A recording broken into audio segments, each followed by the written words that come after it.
At my own brother's award ceremony, security stopped me. "Show, ma'am, you're not on the list." My brother, Ethan, smirked at his wife. "My sister is just a useless desk jockey. She should have married a real officer." He had no idea my desk job was about to save his life and destroy his pride on the exact same day. My name is Sophia Hayes. I am 34 years old. And on this brilliant May morning, the very air I breathed felt like a prelude to a familiar betrayal. It came in on the salty, sharp wind as I drove my car over the majestic arch of the Chesapeake Bay Bridge, the sun glinting off the water in a way that felt far too cheerful for the occasion. Ahead lay the hallowed grounds of the United States Naval Academy, Annapolis, a place where the stoic red brick walls seemed to hum with whispers of honor, discipline, and a very specific, masculine brand of duty. As I found a parking space, I watched them, the proud military families, their postures straight, their faces beaming as they strolled across the immaculate green lawns. Their sons and daughters, the midshipmen, stood like statues in their pristine dress whites, the embodiment of a legacy I was born into but never truly allowed to claim. A quiet, complicated knot of pride for my younger brother Ethan tightened in my chest. It was a feeling I had learned to temper over the years, to shield with a well-worn layer of resignation. I knew my role today. It was a part I had been playing for 15 years, a well-rehearsed performance as the supportive older sister, the quiet footnote in the grand story of the family hero. I was a shadow, a name whispered in the background. Taking a deep, steadying breath, I steeled myself to once again play the part of the sister with the desk job. At the main security checkpoint, I wore a simple, beige trench coat I'd deliberately chosen to conceal the crisp uniform beneath it, hiding the rank that rested on my shoulders. A young petty officer, his jaw set with the seriousness of his post, took my ID. He was all professionalism until his eyes scanned the guest list on his tablet. He looked up at me, a crease of confusion forming between his brows. "Ma'am, I'm sorry," he said, his voice polite but firm, trained to be unwavering. "I don't have a Sophia Hayes on the guest list for Lieutenant Hayes." He turned the tablet screen toward me, a gesture of proof that the error was not his. "The list I have is Captain David Hayes, Mrs. Margaret Hayes, and Mrs. Jessica Hayes, the lieutenant's wife." And then he read each name with military precision. David Hayes, Margaret Hayes, Jessica Hayes. Each one was a small, sharp hammer blow against my ribs. The absence of my own name was louder than any of theirs. This was not a clerical error. This was not an oversight. This was a deliberate, calculated act of erasure. As if summoned by the thought, the gleaming, ostentatious black SUV my family favored pulled up to the gate. The door opened and Ethan emerged, looking every inch the conquering hero in his perfectly tailored dress whites, the uniform seemingly radiating its own light against his tanned skin. He saw me standing there, saw the guard's apologetic stance, and a slow, knowing smirk, the kind of victory only a lifelong rival can truly savor, played on his lips. Instead of stepping forward to vouch for his own sister, he leaned toward his wife, Jessica, and said, his voice carrying with perfect clarity for both the guard and me to hear, "Probably some paperwork mix-up. She should have married a real officer instead of playing with spreadsheets." And the cruelty of it was breathtaking. My mother, Margaret, suddenly found the clasp of her antique pearl brooch to be the most fascinating object in the world, her hands fluttering in a theatrical gesture of avoidance. My father, David, a retired captain, simply scowled, his face a mask of deep, impatient annoyance, not for the insult, but for the public scene his daughter was causing. They didn't even look back. They walked past the checkpoint, leaving me behind as if I were a piece of luggage someone had misplaced, a lost item no one cared enough to claim. And a hot, creeping blush that had nothing to do with the sun washed over my face. Ethan's words were a slap, but my parents' silence was the true poison. It was complicity. It was the final quiet confirmation of a lifetime of being told I was less. And the young petty officer, now trapped in this excruciating family drama, began to speak, his voice laced with professional discomfort. "Ma'am, I'm going to have to ask you to step aside." And I didn't argue. I didn't protest. I simply stood there, my posture rigid, my spine a rod of ice, and watched them go. I watched them disappear into the hallowed grounds that had rejected me on their command. And in that moment of profound public abandonment, the hurt didn't vanish. It simply crystallized. It cooled and hardened into something else entirely. A decision formed in my mind as cold and hard as steel. In fine, let them believe it. A dangerous calm settled over me. The storm inside me went still, its chaotic energy consolidating into a single sharp point of focus. In today's performance would be one for the ages. Hinin they would not see a single tear. I would not give them that satisfaction. Kin standing there on the manicured grounds of the academy, an outcast at the gate, I felt the present moment dissolve. The sting of Ethan's words became a key, unlocking a vault of memories I had long kept under guard. The cool, controlled woman I was now faded, and in her place stood the ghost of a teenage girl, forever standing on the outside of a circle of light, looking in. And the memory that surfaced first was drenched in the smell of charcoal and freshly cut grass. It was the day Ethan's acceptance letter to the academy had arrived. My father, a man who rarely showed emotion beyond a stoic nod or a stern frown, had transformed. He'd thrown a massive backyard barbecue, inviting what felt to her like every retired and active duty officer within a 50-mile radius. He stood by the grill, tongs in one hand and a beer in the other, his voice booming with a pride he never used for me. He draped an arm around Ethan's shoulders and introduced him again and again as the heir to the Hayes legacy.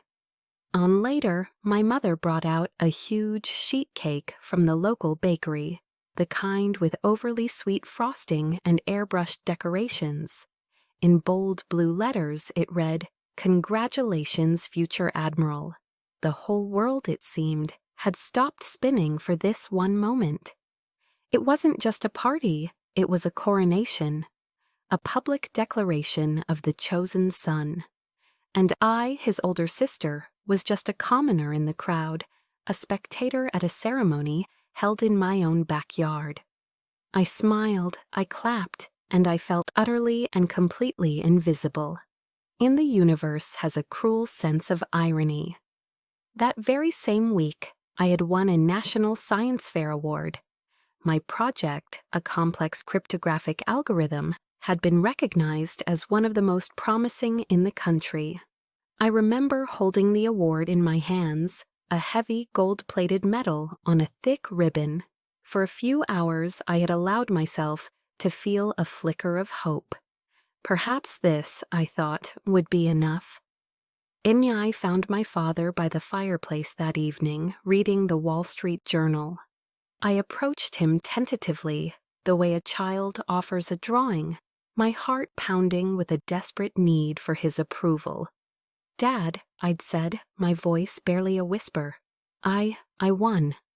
In an I held out the medal. He took it, his eyes barely leaving his newspaper. He glanced down at the intricate engraving, his expression unchanging. "Good job, sweetie," he murmured, the words automatic, devoid of any real warmth. He handed it back to me and then folded his paper. I was just thinking Ethan is going to need a serious physical training regimen to get ready for plebe summer. And just like that, the moment was over. The subject, as always, had returned to Ethan. The gold medal in my hand suddenly felt heavy, not with the weight of achievement, but with the dead weight of disappointment. Its shine seemed to dim under the fluorescent lights of our living room. Later that night, alone in my bedroom, I opened an old wooden box where I kept forgotten things, childhood trinkets, old letters. I placed the medal inside, nestled it between a dried corsage and a silver dollar from my grandfather, and I closed the lid. It became a secret I kept from the world, a silent, painful reminder that my victories, no matter how significant in my own world, were simply invisible in theirs. That feeling of invisibility crystallized a few years later. On the evening I told them my own career choice, I had gathered all my courage to announce that I had been accepted into the Naval Intelligence Program. My father muted the TV, his face hardening into the mask of disapproval I knew so well. He stared at me across the coffee table, his silence more intimidating than any shout. "Isn't it intelligence?" he finally said, the word tasting like an insult on his tongue. "That's a support role, Sophia. It's for people who can't make it in combat. The Hayes family are not support staff." My mother, ever the peacekeeper, jumped in with a placating smile. "Now, David," she'd said softly, laying a hand on his arm, "perhaps it's safer for her that way." In her words were meant to be a comfort, but they were a dagger. Safer for her. The implication was clear. I was weak, fragile, in need of protection, not suited for the real, glorious danger that men like my father and brother were born for. They didn't see my choice as strategic, as a different kind of warfare fought with intellect and analysis. They saw it only as a deviation from the path of glory they had laid out, a quiet failure to uphold the family tradition. And that was the foundation upon which my entire career was built. On their dismissal, that was the fuel. The quiet, burning resentment from 1,000 tiny cuts had forged a resolve in me that they could never understand. My family thinks I play with spreadsheets. They picture me in a sterile government office, a beige cubicle, my greatest daily challenge a paper jam in the printer. The bitter irony is that they're not entirely wrong about the sterile part. They just have no concept of what that sterility truly contains. They know nothing of the place we call the tank. It's a nickname for a skiff, a sensitive, compartmented information facility buried deep underground, shielded from any form of electronic eavesdropping. The air is cold, recycled, and carries the low, constant hum of powerful servers. There are no windows. The only light comes from the giant, curved wall of screens in front of me. A mosaic of glowing maps, drone feeds, and cascading lines of code. This was my office. This was my battlefield. Sis and I remember one particular night, a Tuesday that bled into a Wednesday. The air in the tank was thick with a tension you could almost taste. We were coordinating a high-risk hostage rescue in the Red Sea. A civilian oil tanker had been boarded by pirates, and a dozen lives hung in the balance. My team of analysts fed me data streams in a quiet, focused rhythm, their voices low and steady in my earpiece. My job was to see the whole board, to connect the dots faster than our enemy could. Shannon Viper 1, confirm target location. "You are 2 mics out," I said into my headset, my voice calm, betraying none of the adrenaline pumping through my veins. On the main screen, a satellite thermal image showed a cluster of heat signatures on the tanker's deck. Eagle Eye, give me thermal resolution on the bridge. I need a personnel count. And the image sharpened. 7 hostiles, 12 hostages huddled together. The lives of a SEAL team, Viper 1, depended on my next series of commands, on my ability to process and predict. This wasn't a spreadsheet. This was a high-stakes chess match where the pawns were human lives, and I was the one moving the most important pieces across the board. It was in that moment of peak concentration, as I was about to give the green light, that my personal cell phone, tucked away in my pocket, vibrated. It was a jarring, unwelcome intrusion from another world. For a split second, I considered ignoring it, but protocol was protocol. I pulled it out. It was a text from Ethan. In the message glowed on the small screen, a beacon of casual ignorance from a world away. Enjoying your weekend in D.C.? Hitting the museums, I bet? Don't work too hard on those reports, SIS. And I read the words, and a cold, bitter wave of irony washed over me. Here I was in a life-or-death struggle against armed traffickers, my mind stretched to its absolute limit. And in his world, I was his boring older sister, a tourist in my own life, drowning in paperwork. The condescending nickname, SIS, felt like a final twist of the knife. I took a breath, my fingers tightening on the phone for a second, before I thumbed the power button, plunging the screen into darkness. I slipped it back into my pocket. My focus snapped back to the wall of screens, my voice emerging colder and sharper than before. "In standby, Viper 1, I commanded, my eyes catching a flicker of movement on a secondary feed. A small fishing boat, unlit, approaching the tanker from the stern. It wasn't on any maritime charts. It was a ghost. It's someone. Eagle Eye. Focus on that trawler. Now." The thermal image zoomed in. The boat was cold, but the shapes inside were not. 6 more heat signatures, armed, an ambush. They were waiting for the SEALs to board. "Send Viper 1, abort! Abort!" My voice was sharp, cutting through the silence of the tank. "I repeat, abort the breach. You have a secondary hostile force approaching from your 6. They're walking you into a kill box." On a wave of relief, silent and profound, washed through the room as the SEAL team confirmed the new orders. My analysis, in that split second, had just saved their lives. 8 hours later, at 3 a.m., I finally returned to my empty apartment in Washington, D.C. The adrenaline had faded, leaving behind a bone-deep exhaustion. The city lights twinkled through my window, a galaxy of strangers, none of whom knew what had just transpired in the darkness on the other side of the world.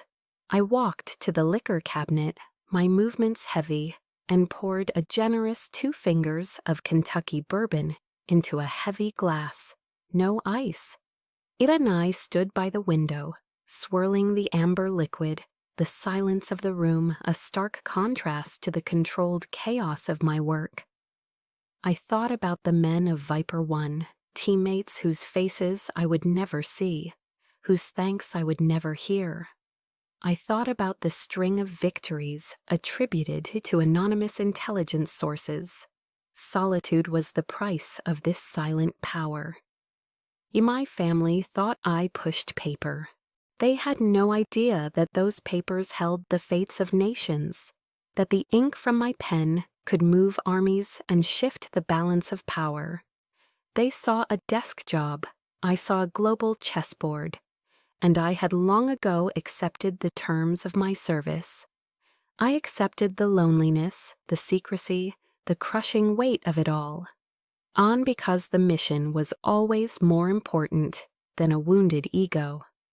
Unhope arrived when I least expected it, not in a blaze of glory, but in the quiet of a corner office in the Pentagon. It smelled of worn leather, old books, and freshly brewed coffee. 2 days after the Red Sea operation, 2 days after Ethan's text message had sliced through the tension of the tank, I was summoned by General Miller. And he was my commanding officer, a 4-star general with a reputation for being as brilliant as he was tough. His office overlooked the Potomac, and the walls were covered not with medals, but with maps and photographs of him with soldiers in the field. He gestured for me to sit as he walked over to a coffee machine, humming quietly in the corner. "Sintin, you look exhausted, Sophia," he said, his back to me. His use of my first name was unusual, a sign that this was not a formal debriefing. He turned around and handed me a heavy ceramic mug filled with steaming black coffee. It was a simple gesture, but in the context of my life, it felt monumental. And he sat down behind his large mahogany desk and looked at me, his gaze direct and piercing, yet completely devoid of judgment. It was the kind of look that made you feel seen, truly seen, not just as a subordinate or a set of skills, but as a person. "Just you saved 12 lives the other night," he stated, his voice a low, steady rumble. "And the lives of the entire SEAL team. The official report won't have your name on it, for obvious reasons. But I know, and the President knows." He leaned forward slightly, his eyes holding mine. "You should be proud of that." And I stared at him, the warmth from the coffee mug seeping into my cold hands. For a moment, I couldn't speak. In my world, praise was a foreign language. The concept of being seen for what I did, rather than what I failed to be, was so alien that my mind struggled to process it. I felt a crack form in the icy facade I had so carefully constructed around myself. I wasn't Captain Hayes's daughter. I wasn't Ethan's overshadowed sister. In this room with this man, I was just Sophia. And for the first time in a very long time, that felt like enough. Then he let the silence hang for a moment, allowing his words to land. Then he continued. "The Joint Chiefs have been discussing Operation Blackwater. It's been long enough. We believe parts of it can now be declassified." Ian and I blinked, my mind racing. Operation Blackwater was my masterpiece, a multi-year intelligence campaign that had dismantled a global terror financing network. It was the work I was proudest of, and it was buried under layers of the highest security clearance. "Inai, the decision has been made," he said, a faint smile touching the corners of his mouth. "It's time we started recognizing our heroes in the shadows. The Department of the Navy has officially nominated you for the Distinguished Service Medal." And I felt the air leave my lungs. The Distinguished Service Medal. It was one of the highest non-combat honors, a recognition reserved for senior officers who displayed exceptionally meritorious service in a position of great responsibility. I was stunned into silence. He began to speak about my career, referencing specific operations, strategic successes, and analytical breakthroughs, accomplishments I had locked away in classified files, accomplishments even I had almost forgotten in the relentless churn of the next mission. He saw the whole picture, the entire tapestry of my career, not just the disconnected, meaningless threads my family perceived. Sneh raw, unfamiliar emotion swelled in my throat. On impulse, driven by the unexpected safety of this space, I heard myself confess the one thing I never spoke of. "Sir," I said, my voice barely a whisper, "my own family. They think I have a desk job. They think I push paper." And I expected a nod of sympathy, perhaps a look of pity. Instead, General Miller leaned back in his chair and let out a deep, booming laugh. It wasn't a laugh of ridicule. It was a laugh of pure, unadulterated delight, of someone who appreciated a grand cosmic irony. "In a desk job," he roared, shaking his head in disbelief. "Well then, He leaned forward again, his eyes twinkling with a sudden, brilliant idea. In that case, I think we ought to give them the biggest surprise of their lives. And he paused, letting the idea form, a master strategist seeing a new move on the board.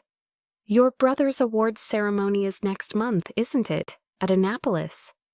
Anai nodded, confused. In how poetic would it be, he said, his smile widening, to recognize two of Captain Hayes's children on the same day, for two very different, but equally vital, forms of service to this nation. And his words landed in the silent, barren landscape of my hope and bloomed. A wild, audacious idea took root in my mind. The thought that my truth, my real story, could finally be brought into the light, not by my own desperate explanations, but by the undeniable official recognition of the United States Navy. The thought was terrifying, and it was intoxicating.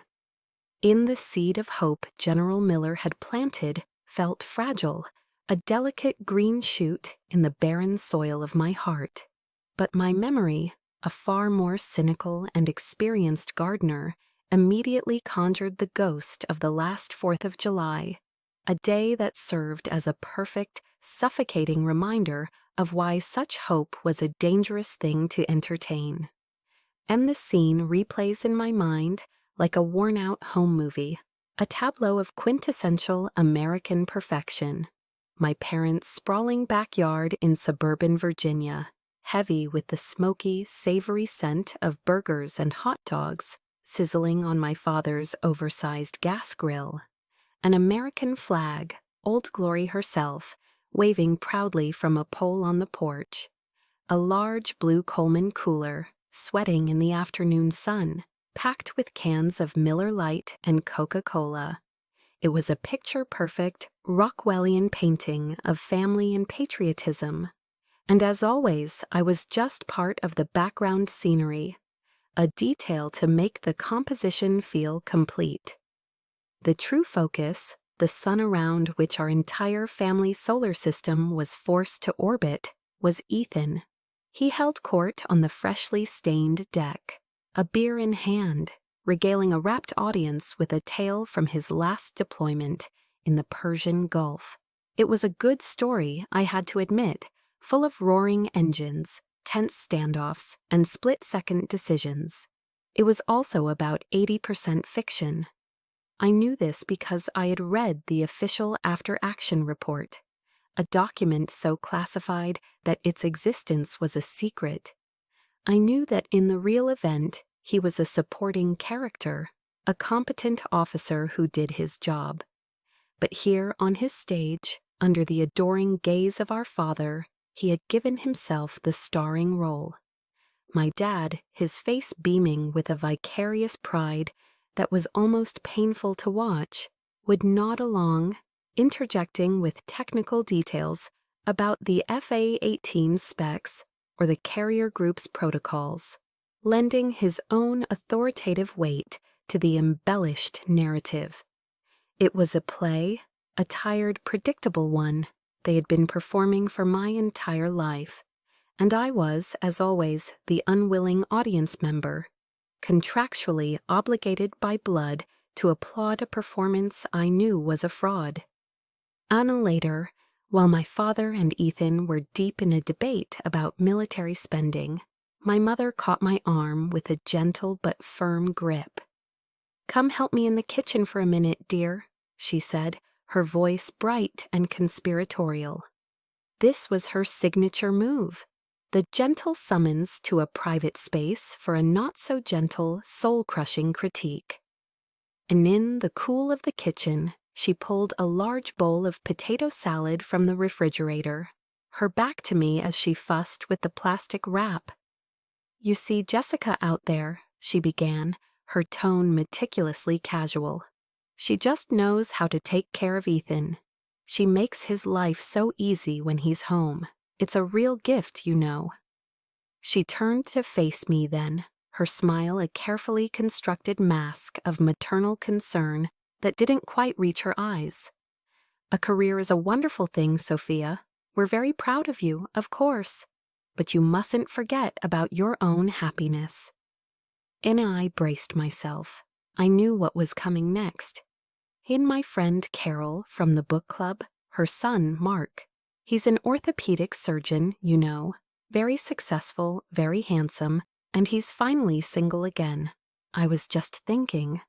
And I let her words wash over me, each one a tiny, perfectly aimed dart. It wasn't about my happiness, it was a judgment.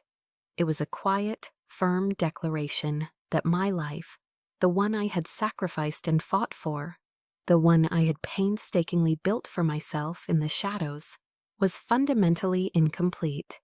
My career in her eyes was not a source of pride or fulfillment, but a temporary placeholder, a waiting room for the only event that truly mattered in a woman's life, marriage. I wasn't a success. I was a problem to be solved, a loose end to be tied up in a neat matrimonial bow with a doctor. "And that's very thoughtful of you, Mom," I said, my voice perfectly even, a testament to years of practice. "But I'm happy." The lie felt thin and brittle in the air between us.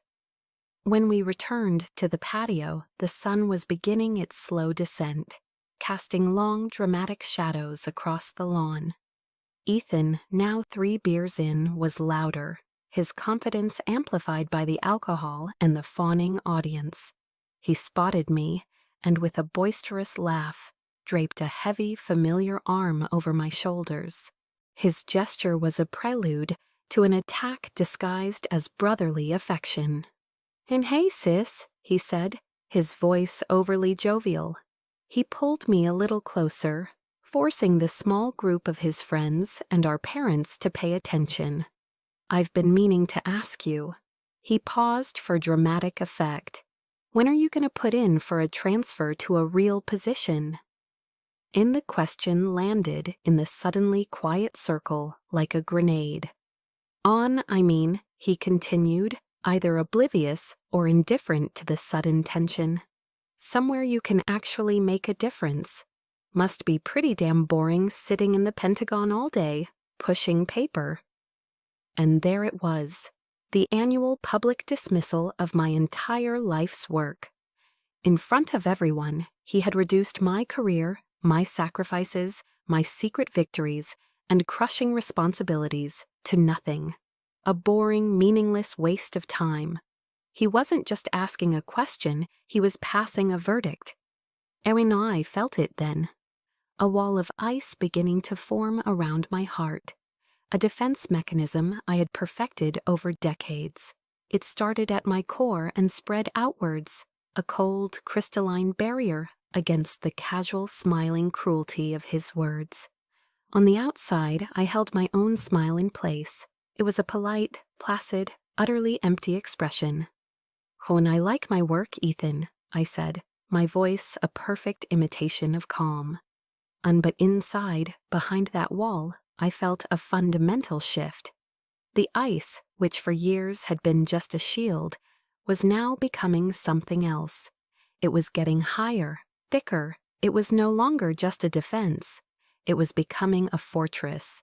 And I knew, with a certainty that chilled me to the bone, that it was very, very close to reaching its peak. And have you ever had a moment where time seems to slow down, where the world narrows to a single, hyper-focused point of humiliation? That was me, standing at the gate, with the guard's polite, dismissive words hanging in the air. "Ma'am, I'm going to have to ask you to step aside." It's the politeness that makes it worse, isn't it? The professional, dispassionate tone that says, "This isn't personal, I'm just doing my job," when everything about the situation feels deeply, excruciatingly personal. My feet felt like they were cemented to the asphalt. I was an exhibit in a zoo of my own family's making, trapped in the spotlight of their casual cruelty. And then, through the thick, suffocating air, a new sound emerged. It was the quiet, confident purr of an engine you only find in a government-issued black sedan. The car glided to a stop beside us, and when the rear door opened, General Miller emerged. He was in his full dress uniform, and in the bright morning sun, the 4 stars on each of his shoulders seemed to burn with a light of their own. You know a leader when you see one. It's in the way they stand, the way they survey a scene in a single, all-encompassing glance. He saw me, frozen. He saw the flustered guard, and he saw my family watching from a distance. And he ignored them as if they were part of the landscape. His focus was a laser beam, aimed directly at me, and when he smiled, it was with a genuine warmth that melted a fraction of the ice around my heart. "In there you are, Admiral Hayes," he said, his voice carrying with an easy authority that could command fleets. We were about to send out a search party. The words didn't just break the silence, they shattered it. Admiral Hayes, and you could almost physically see the gears grinding and then stripping inside the young petty officer's head. The stern mask of professionalism didn't just crack, it disintegrated. His face cycled through a series of emotions with comical speed. First, blank confusion, then dawning comprehension, and finally, a wave of raw, unadulterated panic. His skin went pale. He had just been seconds away from physically ejecting a flag officer, a rear admiral, from a Naval Academy event. He knew, and I knew, that in the rigid, unforgiving world of military hierarchy, he had just stared into the abyss of his own career. "Admiral, ma'am, my deepest, most sincere apologies," he stammered, his body snapping into a salute so sharp it was a miracle he didn't dislocate his shoulder. He practically threw himself at the gate controls, swinging the barrier open with a desperate, frantic urgency. It's amazing what a title can do, isn't it? The first jarring taste of a power I had earned in the shadows was now on full display in the sun. General Miller placed a light, guiding hand on my elbow. He leaned in, his voice a low, protective murmur for my ears only. "Are you all right, Sophia? Do I need to go have a word?" And then my gaze drifted past his shoulder to the 3 people who were my blood. They were staring, their mouths slightly agape. You've seen that look before, I'm sure. The look of utter, slack-jawed bewilderment, when the world as you know it has just been turned completely upside down. And the old Sophia, the ghost of the girl who spent her life desperate for a scrap of their approval, screamed inside me to say yes, yes, go over there, make them see, make them understand, but that girl had died on this very spot, just a few minutes ago. And I turned back to the general, the fortress of ice around my heart now complete. I gave a single decisive shake of my head. My voice, when I spoke, was calm and colder than the recycled air in the tank. "That won't be necessary, General. Thank you." I let my eyes sweep over my family one last time. I have a feeling they'll figure it out on their own today. This was it, the crossroads. I wouldn't give them the satisfaction of a confrontation. I would deny them the chance to prepare, to recalibrate, to craft a new performance of feigned shocked pride. I wanted to see their unfiltered reactions. I wanted to watch them process the truth without any help from me. "Fenton, as you wish, Admiral," General Miller said, and the look in his eyes was one of pure, unadulterated respect. Soon he straightened up, and with his hand still a firm, supportive presence on my elbow, began to escort me through the gate. He didn't just walk me in, he led me with purpose, on a direct path toward the reserved VIP seating at the front. Our route took us right past the row where my family sat. And I kept my chin high. I kept my eyes fixed forward on the podium, on the flag, on my future. I did not grant them a single glance, but I felt their gaze on me like a physical force. As we passed, I heard it, a choked, incredulous whisper from my father to my brother, "On Admiral." And that one word, spoken in a tone of utter disbelief by the man who had dismissed my life's work, was the final echoing drop. A lifetime of slights flashed through my mind, the ignored medal, the condescending jokes, the endless gushing praise for Ethan's real service. Every moment of feeling invisible, of being told I wasn't enough. It all came to a head in that single whispered question. In the last drop had fallen. The glass was not just full, it had shattered. So today was not about asking for their approval. That ship had sailed long ago, and I was finally letting go of the rope. Today was about forcing them to reckon with the truth they had so comfortably, so cruelly chosen to ignore. My silence was over, but my answer wouldn't be spoken. It would be worn. It was in the 2 silver stars gleaming on each of my shoulders. General Miller led me to a private waiting room tucked away behind the main stage, a quiet sanctuary from the growing crowd. The room was simple, furnished with a few leather armchairs and a small table with a pitcher of ice water. He gave me a knowing nod. "Take a moment, Admiral. The ceremony begins in 15. Then he closed the door, leaving me alone with my thoughts and the faint, muffled sounds of the brass band tuning up outside. I walked over to the full-length mirror on the far wall. The woman looking back at me was a stranger, and yet more myself than I had ever been. There was a nervous energy thrumming just beneath my skin, the familiar adrenaline rush that comes before a major operation. This was no different.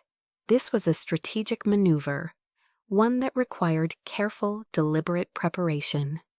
My hands moved with practiced precision.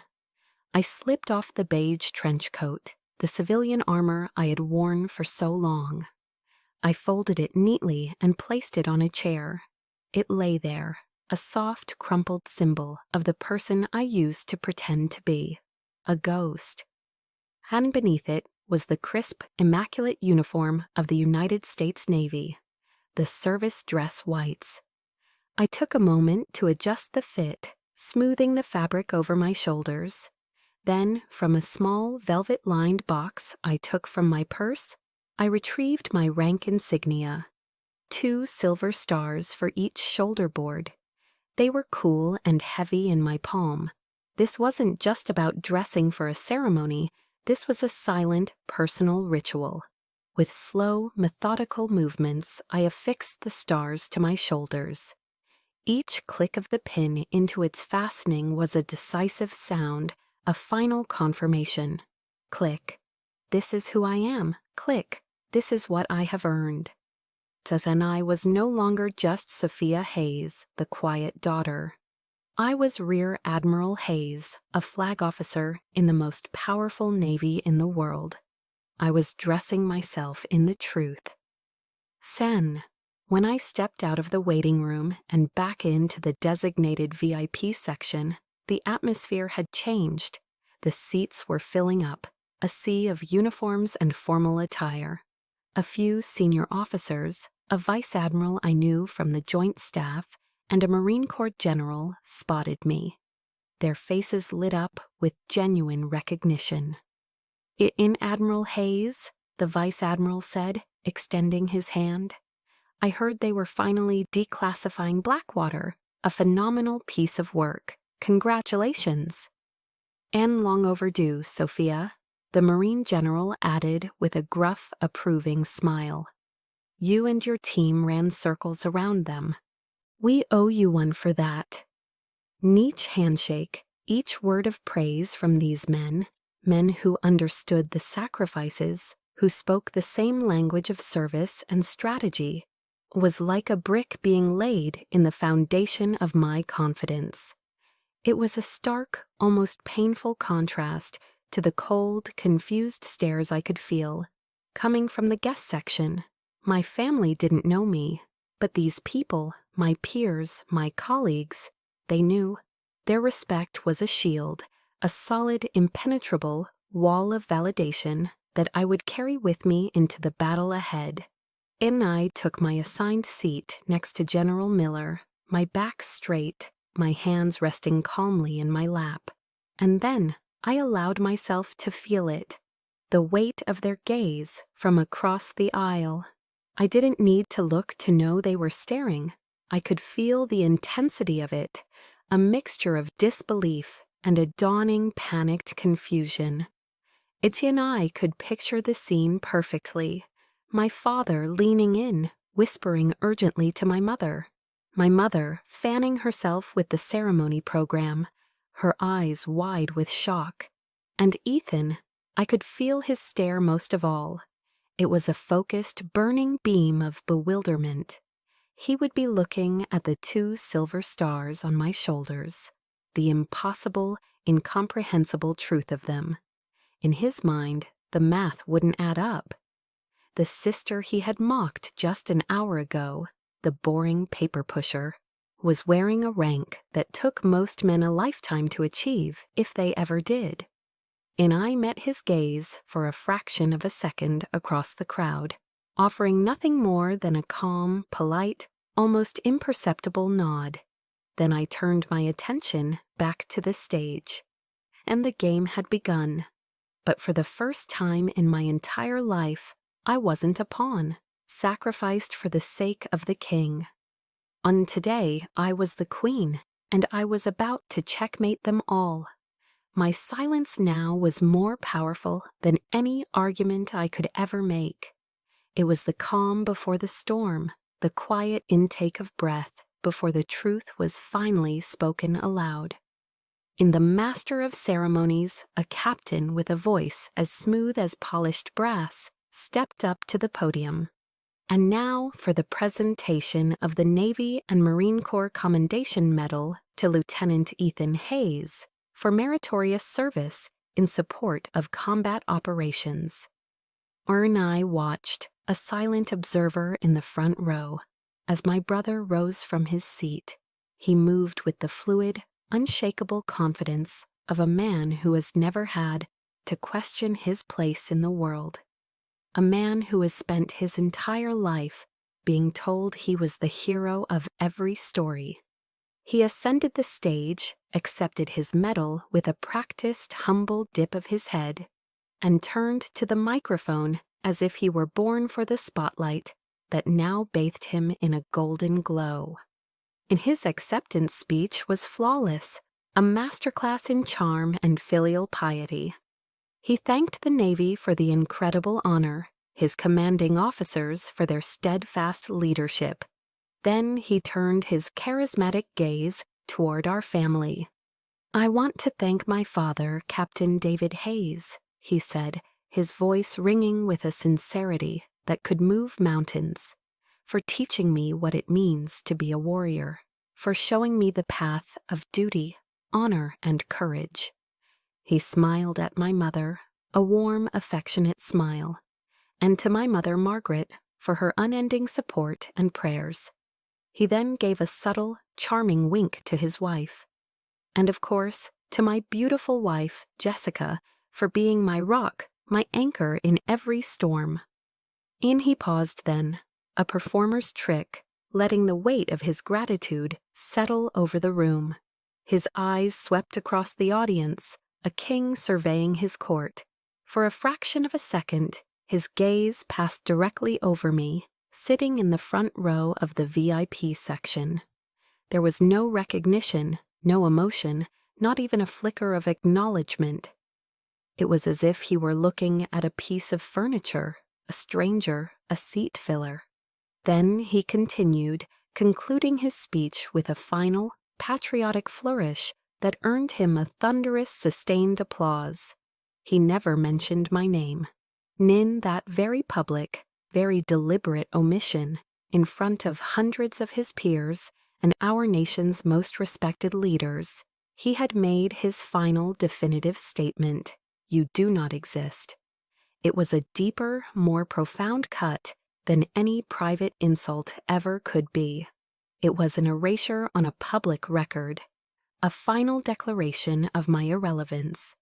As he walked off the stage, soaking in the adoration, I felt the last faint flicker of any sisterly sentiment within me extinguish, leaving behind nothing but cold, hard clarity. And when the applause finally faded, General Miller did not return to his seat. Instead, with a quiet purpose that immediately drew every eye in the room, he walked to the podium. The entire auditorium, a moment ago filled with sound, fell into a sudden, expectant silence. A 4-star general going off script was an event in itself. "And ladies and gentlemen," he began, his voice commanding the air, a low rumble that needed no amplification to reach the furthest corners of the hall. "We have a special, unscheduled addition to today's ceremony, a recognition that for paramount reasons of national security has been kept secret from the public until this very moment." A low, intrigued murmur rippled through the crowd. I saw Ethan, now back in his seat, lean over and whisper to my father, a confused frown creasing his brow. And General Miller continued, his words painting a vivid picture for the captivated audience. "We often and rightly honor the heroes we can see, the war fighters on the front lines, the pilots in the sky, the sailors on the seas.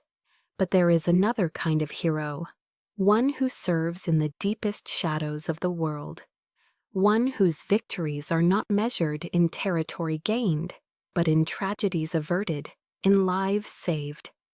Their battlefield is a global network of whispers, data, and secrets."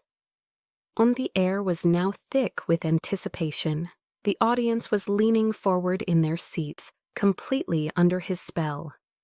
"On it today," the general boomed, his voice resonating with a fierce pride. "We have the distinct honor of finally recognizing the commander of the now declassified Operation Blackwater, one of the most successful and critically important intelligence operations in the modern history of the United States Navy." Eric and I could hear my father's voice, a hoarse, confused rasp carrying across the aisle. "Blackwater? What the hell is Blackwater?" And then General Miller's gaze lifted from the crowd, sweeping over the rows until it landed directly on me. He held my gaze, a spotlight in human form, and a small, almost imperceptible smile touched his lips. "So, ladies and gentlemen, it is my profound honor and my personal privilege to ask her to the stage, Rear Admiral Sophia Hayes." And for a single, solitary heartbeat, there was nothing, absolute, deafening silence. The world seemed to hang, suspended in a universe of stunned disbelief. And then, like a brush fire, a wave of whispers swept through the auditorium. "Admiral? Hayes? Did he say a rear admiral?" And I rose from my seat. And as I did, something extraordinary, something beautiful happened. Every single uniformed person in that room, from the youngest ensigns in the back rows to the most decorated captains and generals in the front, rose to their feet as one. It wasn't planned, it wasn't coordinated.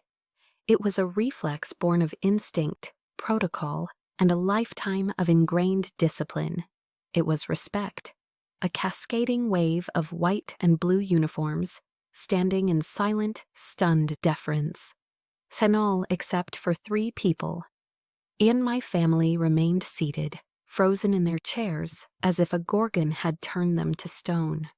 They were a tiny, isolated island of shock in a vast, rising sea of honor. My father's face was a mask of pure, slack-jawed incomprehension. My mother's hand was pressed hard against her mouth, her eyes wide with a dawning horror that was almost theatrical. And Ethan's face was ashen. The confident, golden boy tan had vanished, replaced by a pale, sickly, almost green pallor. and I walked toward the stage. Each step was steady, deliberate, confident. I could feel the weight of my own power, the quiet, immense authority I had carried in secret for so long. I was no longer a shadow. I was walking into the light. And on the stage, General Miller took the Distinguished Service Medal from its rich, velvet-lined box. As he pinned the prestigious medal to my uniform, he leaned in, his voice a low whisper meant only for me. "Time to tell your story, Admiral." On he turned back to the microphone, but he did not simply read the official, dry citation. He told the story. And he spoke of the youngest rear admiral in modern naval history, a ghost who had commanded a global intelligence network from the deepest parts of the shadow world. He spoke of strategic victories that had averted regional wars, of intel that had directly saved the lives of over 5,000 civilians in a single year. He painted a picture of a new kind of warfare, fought not with guns but with intellect. And then he delivered the final, devastating, perfectly aimed blow. "And just last year," he said, his voice ringing with emphasis, with purpose. "It was actionable intelligence gathered and analyzed in real time by Admiral Hayes's unit that directly resulted in a U.S. destroyer being saved from a catastrophic, coordinated anti-ship missile ambush in the Persian Gulf." And I let my eyes drift from the general, from the cheering crowd, to my family, and I watched the truth detonate in their faces. My father looked like he had been physically struck, his body rigid, his eyes seeing something far away, replaying a history he never knew. My mother let out a small, strangled gasp, her knuckles white where her hand was pressed to her lips. But it was Ethan's face I will remember for the rest of my life. The blood drained from it completely. The confusion was gone, replaced by a sickening, horrifying dawn of absolute comprehension. And he knew exactly which destroyer that was. It was his. The applause felt like a distant ocean roar. Standing on that stage, with the weight of the medal on my chest and the respect of my peers surrounding me, I felt a sense of quiet, profound release. The battle was over. The truth was out. At the reception that followed, a grand ballroom filled with the clinking of glasses and the low hum of important conversations. I was no longer a shadow. I was a center of gravity. A group of congressmen from the House Armed Services Committee were congratulating me when I saw them approach, my family. They moved together like a wounded animal, a tight defensive cluster cutting through the crowd. Ethan was in the lead, his handsome face a hard, tight mask of fury. My father followed, his expression unreadable, a complex mixture of shock and something I couldn't yet name. My mother trailed behind, clutching my father's arm, her face pale. They stopped a few feet away. The congressmen, sensing the sudden drop in temperature, politely excused themselves. Ethan didn't wait for them to be out of earshot. "Rear Admiral Hayes," he said, his voice a low, venomous hiss. He spat the title like it was a curse. That was quite a performance. My father remained silent, his eyes, for the first time, refusing to meet mine. "And you lied to us," Ethan continued, his voice rising, drawing a few curious glances. "You lied to all of us, for 15 years. You let us believe you were nothing, a failure." Then I saw General Miller across the room catch my eye. He gave a subtle, almost imperceptible signal to one of his aides. A young, polished lieutenant commander appeared at my elbow instantly. "Admiral," the aide said smoothly, his voice a calm counterpoint to Ethan's rising anger. Perhaps this conversation would be more comfortable in the private conference room? And he led the way, and my family had no choice but to follow. The walk down the quiet, carpeted hallway felt like a march toward a final, unavoidable sentencing. And inside the soundproofed conference room, with the door firmly closed, Ethan's carefully contained rage finally exploded. "None, why?" he yelled, his voice cracking. He began to pace the length of the room like a caged tiger, his fists clenched at his sides. "Why would you do that to us? You turned your own family into a laughingstock out there. You stood by and let me lecture you about sacrifice, about service. You were laughing at me the whole time, weren't you?" And he spun to face me, his eyes wild with a wounded pride I knew all too well. It was the Hayes pride, the pride of the warrior. "And I was on the front lines," he shouted, jabbing a finger at his own chest. "Dad was on the front lines, we served, and you sat in a goddamn air-conditioned office, playing war games on a computer, and you get a medal bigger than both of ours combined? It's a joke. It's insulting." His words were a desperate, frantic attempt to rebuild the pedestal he had just been knocked from. He wasn't angry that I had lied. He was angry that I was more successful than he was. He was angry that my desk job had saved his life. And I let him vent. I let the storm of his ego break against the calm, silent fortress I had become. I walked over to the mahogany conference table, poured a glass of water from the crystal pitcher, and took a slow, deliberate sip. I waited until his shouting subsided into ragged, heavy breaths. And only then did I speak. My voice was quiet, devoid of any emotion, as flat and calm as a still lake. "And I was never laughing at you, Ethan," I said, setting the glass down with a soft click. "I was doing my job, a job that, by its very nature, required absolute secrecy." And I shifted my gaze from him to my father. For the first time, he looked me in the eye. "And did you ever once ask me about the specifics of my work, Dad?" I asked, my voice still quiet, still controlled. "Or did you just assume it was paper pushing because it didn't involve a weapon?" I turned to my mother, who was now weeping silently into a handkerchief. "Did you ever once ask me if I was happy with my career, Mom? Or did you just ask me when I was going to get married?" And I looked back at all of them, the jury of my childhood. I didn't lie to anyone.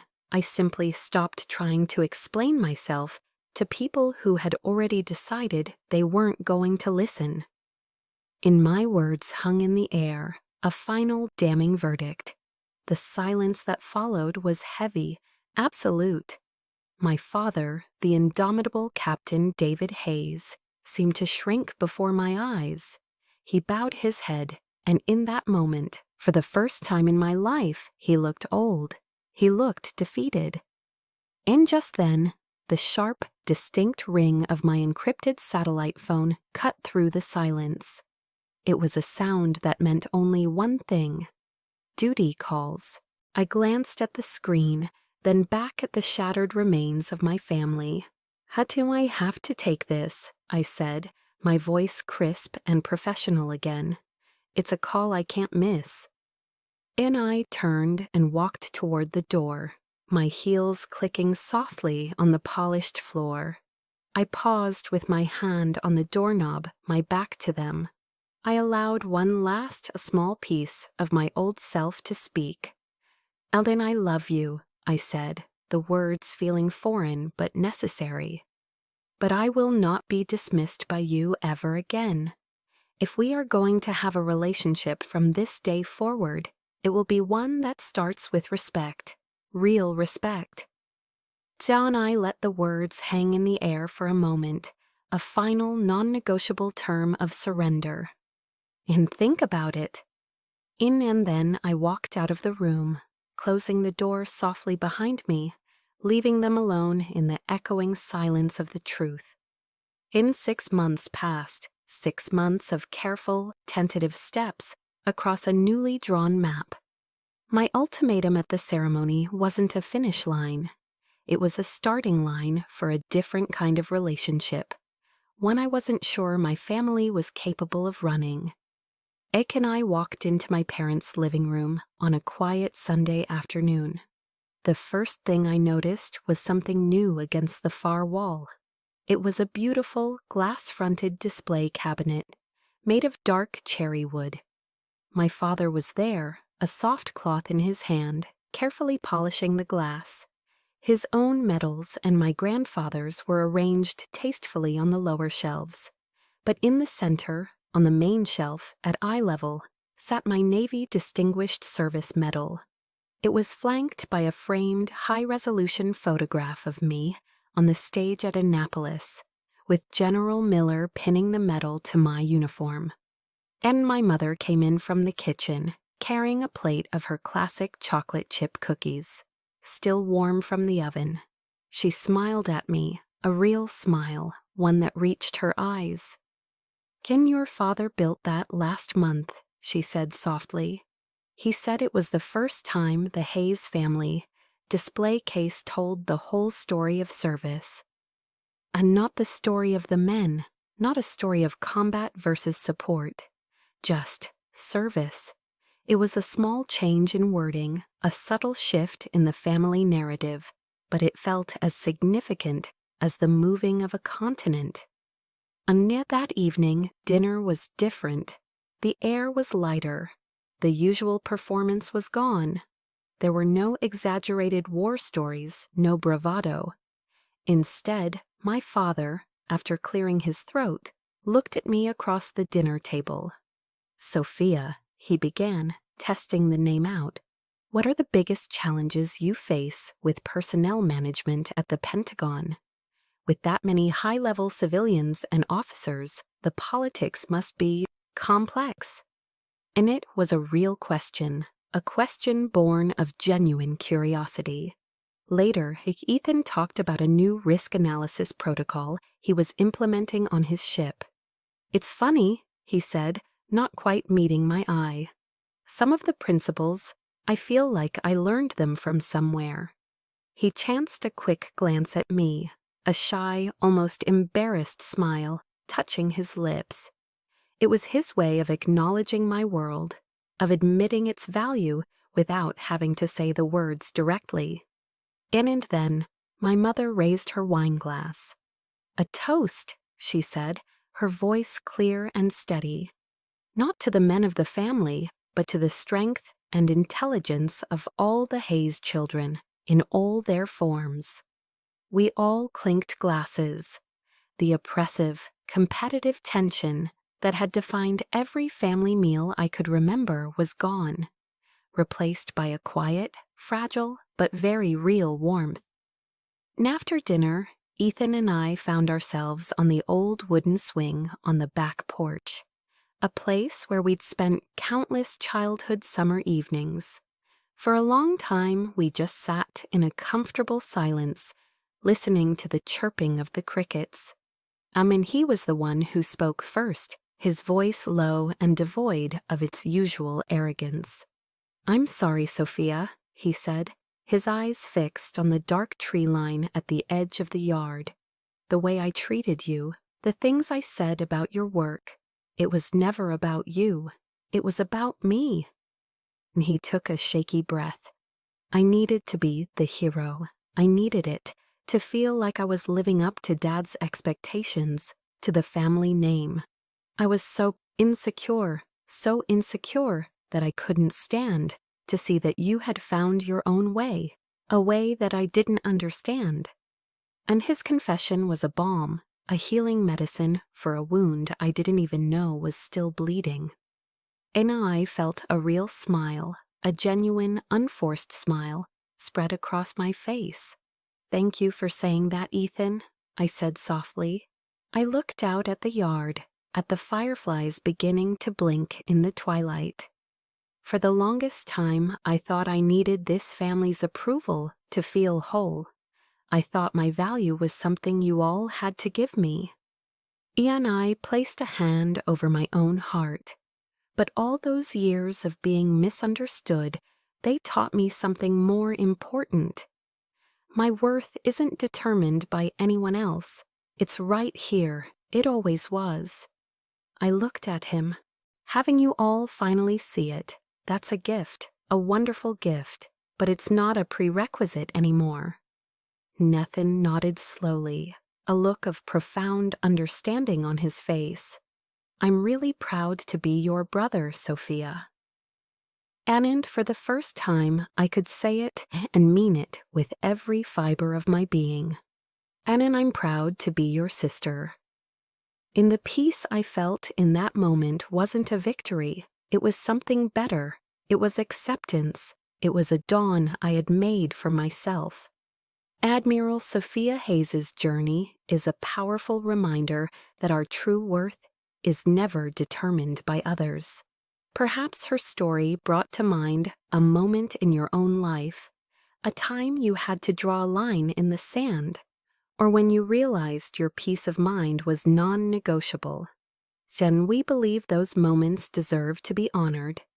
If you've ever felt like Sophia, let us know in the comments below. For more stories that empower and validate, subscribe to Chosen Revenge, where a new story is always waiting to honor yours. Your experience matters here. Hakis Ansoi Han.